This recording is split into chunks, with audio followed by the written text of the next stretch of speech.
quite possibly the most consistent thunder lightning storm we've ever seen.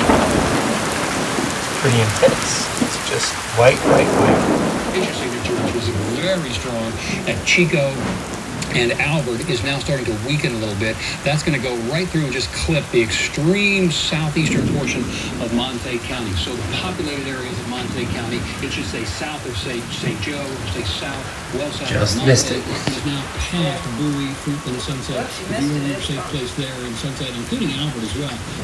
We live right there. We live right there. Especially due